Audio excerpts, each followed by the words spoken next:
The Turkish-built Bayraktar TB2 drones remain the only major warplane Ukraine has purchased in the last 3 decades, and they'll go down as one of the most decisive military acquisitions in the country's existence. Since the Russian onslaught began in February, TB2s have helped to keep Ukraine in the fight by eliminating key Russian military infrastructure and equipment, including Moskva, a major Russian flagship vessel that patrols the Black Sea. Demand for drones has hit new heights in recent times, and their importance on the front line of warfare is growing rapidly, and that's due in part to the successes achieved by the TB2 in Ukraine. But what exactly does this drone entail, and why are the Ukrainian forces raving about it? Join us in today's video as we explain all the necessary features of the Bayraktar TB2 drones. The Bayraktar TB2 is a tactical armed unmanned aerial vehicle designed to carry out surveillance, combat, reconnaissance, and intelligence gathering missions. How was it developed? The development of a domestically produced drone became a top priority for the Turkish government when the United States banned the sales of UAVs to Turkey in the early 2000s. However, the responsibility fell on Baykar Technologies, a private defense company owned by Özdemir Bayraktar, and it's fair to say that they shouldered it nicely. At the time he founded the company in 1984, Özdemir Bayraktar's major investment in the project was a single drilling machine. But he was able to guide the firm from that little beginning to becoming one of the pioneers of drone technology, not only in Turkey, but also in the world. The development and testing phase for the Bayraktar TB2 happened between 2005 and 2009, but production was not completed until 2014. Having seen the effectiveness of the TB2 during testing, the Turkish land forces were the first customers to purchase combat-ready Bayraktar TB2 drones, purchasing 12 units between 2014 and 2015. We should also mention that Baykar got some help from the United Kingdom in producing the TB2 UAV. According to a detailed report by The Guardian, the micro-munitions bomb rack used by the drone is supplied by EDO MBM Technology Limited, a UK company that offers a complete design service for the interfacing of any airborne weapon onto any aircraft type. This was confirmed by the UK Department for International Trade, which revealed that Hornet bomb racks were exported to Turkey between 2014 and 2020. What are its features? The Bayraktar TB2 UAV has a wingspan of 12 meters and a length of 6.2 meters. It has a maximum takeoff weight of 700 kilograms and can carry a payload of 150 kilograms consisting of 4 laser-guided smart ammunition, meaning it weighs 7 times less than the US-built MQ-9 Reaper. The TB2's standard payload configuration is equipped with high-tech gadgets such as an electro-optical camera module, an infrared camera module, a laser designator, a laser rangefinder, and a laser pointer. Other significant features include triple redundant avionics systems, GPS receiver, microcontroller, engine control, servo motor power control, and engine signal processing. A number of important sensors are also part of the TB2 system, including a static pitot sensor, a laser altimeter, and alpha-beta sensor modules. There's one dedicated to measuring speed, temperature, and fuel level as well. The maximum speed for this drone is anywhere between 148 to 222 kilometers per hour, while maximum range clocks in at below 300 kilometers. The Bayraktar TB2 wears a monocoque design that blends nicely with its inverse detail structure. Its fuselage is built from carbon fiber, Kevlar, and hybrid composites, while the joint segments are molded with precision computer numerical control, or CNC, machined aluminum components.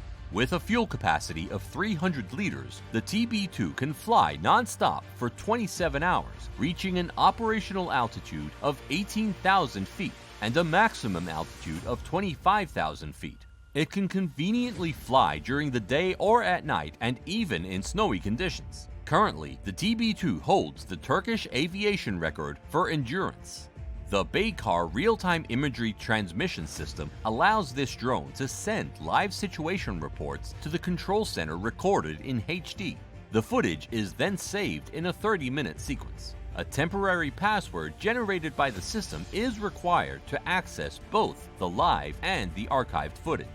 Usually, a typical Bayraktar TB2 system will contain more than one drone, and it is sold together with a number of gadgets that help its operations.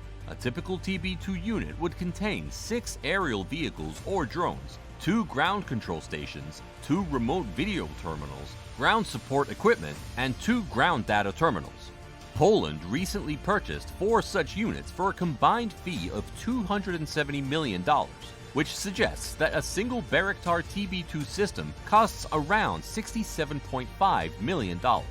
That might sound expensive at first, but in reality, it is a great piece of business for the Polish government when you consider that a single Reaper drone alone would set you back by $32 million. Meanwhile, the entire Reaper unit cost well over $100 million. If you've reached this far in the video, we would like to give you a huge thanks. You can extend your support by subscribing to the channel and turning on that notification bell so you don't miss any of the content we upload. Comment down below "I subbed" for your chance to be entered into our monthly shoutout giveaway. Since its inception in 2014, the TB2 has been a huge success, earning Baykar Technologies and Turkey worldwide recognition. It has become quite popular among countries in the Middle East and Africa because of its affordability, performance, and post-sales supports offered by Baykar. As part of the after-sales support, Baykar supplies spare parts and also sets up training programs in Western Turkey to help customers understand the TB2 drone. And Turkey has in the past leveraged this position of strength to bargain favorable deals during negotiations with other countries. On one occasion, Turkey signed a defense deal with Nigeria, which included training pilots from the West African country in exchange for liquefied natural gas and other minerals. The ease of buying ammunition from Turkey is also a contributing factor to the enormous amount of drone sales that Baykar Technologies has been able to rack up in recent years. At the time of making this video, about 13 countries have either bought or placed orders for the TB2. They include Nigeria, Morocco, Azerbaijan, Tajikistan, Poland, and the United Arab Emirates, and Slovakia is looking to join the party pretty soon. Bayraktar TB2 drones have enjoyed plenty of success on the battlefield, mostly against Russian military equipment. This is quite strange because both countries are strong allies. Many Russian tourists frequent Turkey. Russia is a strategic trading partner for Turkey, and the Putin-led country is helping Turkey build its first nuclear power plant. However, their involvement in external wars has ensured that Russian anti-aircraft are always on the hunt for Turkish drones. During the Libyan civil war, Russia and Turkey swore allegiance to opposing fighting groups. This arrangement saw the Bayraktar TB2 UAV face off against Russia's air defense system called the Pantsir S-1. In the end, at least 12 TB2s were shot down and 9 Pantsirs were destroyed.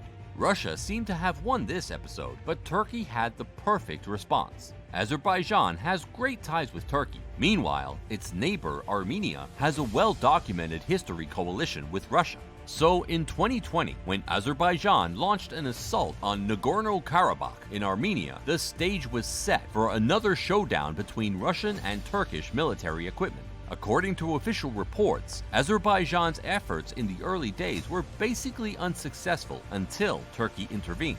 As expected, the Bayraktar TB2 drones were deployed, and for 6 weeks, they rained terror on the Russian military equipment used by Armenia, destroying over 500 targets, including armored tanks and missile defense systems and artillery.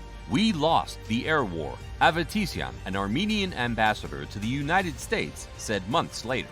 Owing to the success of the TB2's UAVs in the war, President Ilham Aliyev of the Republic of Azerbaijan bestowed the award of the Order of Karabakh to the man behind the development of the TB2 drones, Özdemir Bayraktar, in 2021. Mr. Bayraktar died that same year, leaving the operations of the company in the hands of his 2 sons. They both would go on to lead the company into its most successful battlefield appearance yet. And this time, it had more significance because it was against Russian military equipment operated by Russian military officials. Since the Russian assault began earlier this year, Bayraktar TB2 drones have been at the forefront of the battlefield, championing the great resistance from the Ukrainian forces, and they continue to do so even as you watch this video. The Russian flagship that we mentioned earlier remains the drone's biggest kill so far, but as you'd imagine, it's responsible for several other Russian casualties. Hundreds of tanks, thousands of soldiers, dozens of missile defense systems, and millions of dollars in Russian military equipment have been single-handedly destroyed by TB2 drones. The Bayraktar TB2 drone has come a long way since it secured its first kill in April 2016, gaining war experience and delivering deadly airstrikes on criminal elements, as defined by its operator. But with the ongoing crisis in Ukraine and the endless orders placed by several countries, it doesn't look like it's going to retire anytime soon. What's your favorite feature of the Bayraktar TB2 drone? Would you advise your country to purchase it? Let us know your thoughts in the comments section. Be sure to check out this video over here.